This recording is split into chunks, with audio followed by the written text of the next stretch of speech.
So also with all these trades and trade deadline stuff, so Dennis Schroder actually compared the NBA trade deadline to slavery. He said, it's like modern slavery. It's modern slavery at the end of the day. Everybody can decide where you're going, even if you have a contract. Of course, we make a lot of money and we can feed our families, but at the end of the day, if they say, you're not coming to work tomorrow, you're going over there, they can decide that. They got to change that a little bit. So what do you think about the NBA trade deadline, Mase? And then what do you think of his analogy comparing it to modern day slavery? I think the trade deadline definitely have people on the edge, like thinking, where am I going? You know, but these are only people that job really ain't secure. I think if you're nervous during this time, you did something worthy of being traded. I don't think everybody's worried about being traded. I would like to really evaluate these trades and the people that feel like being traded and describe it just like relationships. It's like somebody like Luca sense. It's like somebody getting rid of you and you wanted to leave anyway. You know, you wake up and they put you out and you was gonna leave her anyway. That's kind of like the relationship. They got rid of Luca and Luca is like, oh, but I'm in LA. Word, I bet. You know, I don't think he was mad about it when he thought about LA. If it was in Indiana or somewhere like that, he would be upset. But when you got Dennis Schroder saying slavery is a bit much because you got to think about being beat. You got to think about being underpaid, all that type of stuff. Yeah. What you mean paid? Slaves wasn't getting paid. Or just no, I mean, yeah, you're right. Saying. So that's what I'm saying. That's how I'm trying to figure out how is it slavery. You're not getting beat. You're not being forced. You can't keep your woman. A nigga could walk up with more money and just take your girl. Maybe that's what he's referring to. Maybe. I don't know. But slavery? Yeah, slavery's kind of crazy. Picking cotton? That's what I was going to say. That was to pay. You get housing, roof over your head, live on a plantation. Look, my opinion on this is what's going on, Murder. You're old enough to know, like I'm old enough to know. With this Luka situation, it's a big deal because it's Luka. Mm-hmm. Like we just talked about possibly Cal Kuzma for Chris Middleton. It's like, all right, well, whatever. But, and what I was about to refer to is that this is the way it used to be, is that you get traded and you can't say nothing. You can't do anything about it.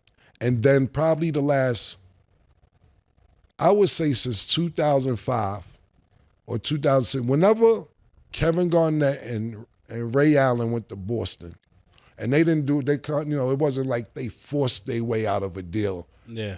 That niggas started saying, okay, it takes 3 people to win the championship. And everybody started trying to get 3 players. There's Kevin Durant, I keep saying Kevin Durant, pardon me, Kevin Garnett, Ray Allen, and Paul Pierce stature to win a championship. Kobe came and did it with Paul Gasol. They had Andrew Bynum for one, They figured it out. You know what I'm saying? Even Kobe and Shaq, they won chips. But when that Ray Allen situation with Paul and Kevin Garnett, they say we need 3. And for the last 15, 16, 17 years, players been figuring out how to get to where they want to get. Whether LeBron contract's up, and he said, I'm going to take my talents to Miami. When that contract is up, he says, I'm going to go to Cleveland. When that contract is up, I'm going to LA. We done seen James Harden just do whatever the fuck he want to do. That's why Jimmy Butler like, shit working for everybody else. Why the fuck it ain't working for me? Anthony Davis to get to the Lakers. Anthony Davis, at one point when he was with the New Orleans Pelicans, he said, I don't play fourth quarters. For about 15 games. They're like, you don't play fourth quarters, I don't do that. He's the franchise player at New Orleans at the time, and he's telling them he doesn't play fourth quarters because he wanted to go to the Lakers. And then he ended up eventually getting to the Lakers. So players have been figuring out how to semi-get to where they want to go, and especially when their contract's up. That's why NBA offered the Supermax to stay with the team you are. That's why, like with Luka, he's going to get $350 million. Being that he's with the Lakers, he's not going to be able to get that because he's not eligible for the Supermax. Yeah. So the NBA started trying to persuade people players with money and say, well, if you stay with the team you're with, you'll get an additional $100 million, $125 million, whatever it is. So that's what's been going on. But Dennis Schroder, This is the way it been, bro. Nigga, because you see this happening with big time players, everything else. You know, you didn't start the season off with the team you with now, right? No, you didn't. You was in Brooklyn. So I get a player like you like, yo, they shipping me here, he shipping me here. Go back to Germany. You're not from here, then go play with them niggas. You don't like it? Go back home. You ain't even from around here.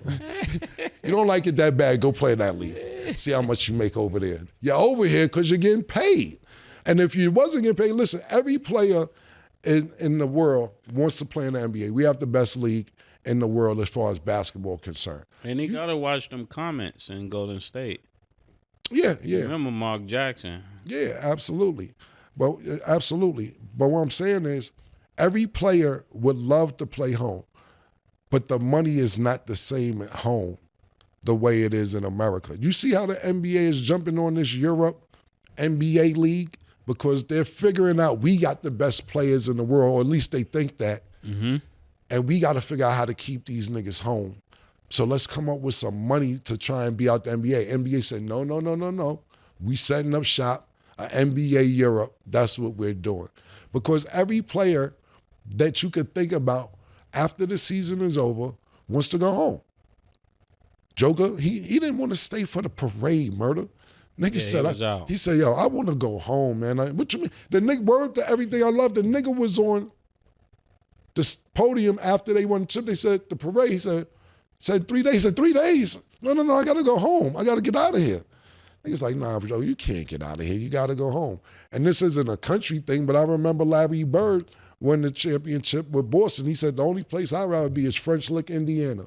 And they was like, come on, Larry. You know what I'm saying? Players want to go home. The Greek Freak and his brother T.A., you ever notice? Like I asked him on Talk with Flea on my show that comes on Tuesdays and Thursdays after It Is What It Is. Why don't y'all play with the players in the summertime? Because you know how you see LeBron and you see Carmelo and everybody, and they don't fuck with niggas. They go home to do their own thing. Everybody wants to go home. Dennis Schroder, go home. You're not going to go home because it's not really slavery. This is what really can happen. Then you're talking about these contracts.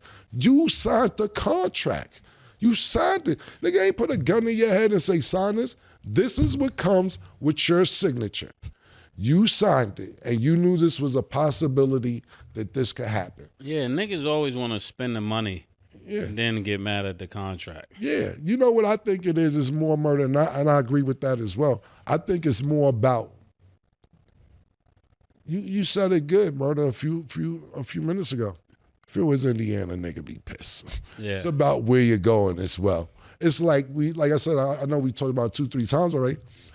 And no disrespect to none of these cities I'm naming, it's just bigger markets and smaller markets. Even though Milwaukee's not the biggest market in the world, Greek Freak makes it attractive. Damian Lillard makes it attractive. Mm-hmm. There's nothing attractive about DC basketball at this particular moment. So going from Milwaukee to DC, you like, might be some more bad bitches out there than, I get no disrespect to the females of Milwaukee. I'm just saying, I know Chocolate City out there, them bitches in D.C., all right, you know what I'm saying? But are you there for that? You're not there for that. You're actually there to play basketball. Maybe that's the problem why D.C. ain't really winning like that. I remember I said that. I said it's too many baddies in D.C. He's not going to do well. Used to run through that town? D.C. was my stop. Because Philly right after Philly. D.C. Yeah, Baltimore. That whole little DMV. Yeah, DMV. But on a serious note, you signed the contract, and that you can't do nothing about that. But this isn't nothing new. What's new is that the players are controlling their destiny. That's what's new. Then we just bringing it back to what it was. Sorry, Stat. No, all good.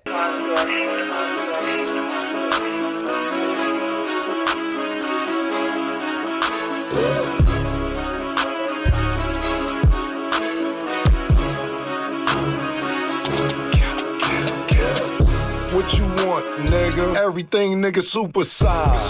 Two Big Macs, like when they doing them 2 for $5.